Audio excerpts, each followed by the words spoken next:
Magnetic ஃபீல்டுனா ஹச்னு சொல்லுவோம். ஒரு பொருளை மேக்னெட்டாக மாற்றுறதுக்கு நம்ம கொடுக்கக்கூடிய ஃபீல்டுக்கு பேர் மேக்னெட்டிக் ஃபீல்டு. அதுக்கப்புறம் ரெண்டாவது என்ன சொல்கிறோம்னா மேக்னெட்டிக் பர்மபிலிட்டினா நாம் கொடுக்குற மேக்னெட்டிக் ஃபீல்டன்ஸை அந்த மெட்டீரியல் எவ்வளோ அலோவ் பண்ணுது அப்படின்னு சொல்லக்கூடிய ஆள் தான் யாருன்னா மேக்னெட்டிக் பர்மபிலிட்டி என்னன்னு சொல்லுவோம்னா மியூ அப்படின்னு சொல்லுவோம்.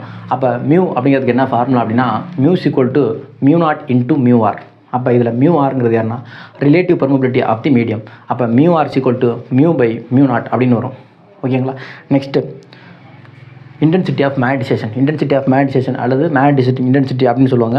இன்டென்சிட்டி ஆஃப் மேக்னடைசேஷன்னா நம்ம மேக்னெட்டிக் ஃபீல்டு கொடுத்தோன்னே அந்த மெட்டீரியலில் ஒரு மேக்னெட்டிக் ஃபீல்டு இன்டியூஸ் ஆகும்.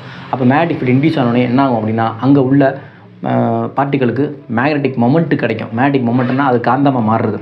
அப்போ மேக்னெட்டிக் மொமெண்ட் கிடைச்சோனையும் நம்ம என்ன பண்ணோம்னா அதை இன்டென்சிட்டி ஆக்கிட்டோம் அப்படின்னு அர்த்தம். அப்போ மேக்னடைசேஷன் ஆக்கிட்டோம் அப்படின்னு அர்த்தம். அப்போ magnetic intensity of magnetisation is equal to magnetic moment per unit volume. அதுதான் என்னதுன்னா இன்டென்சிட்டி ஆஃப் மேக்னடைசேஷன் எம்னு சொல்லுவோம். அதுக்கப்புறம்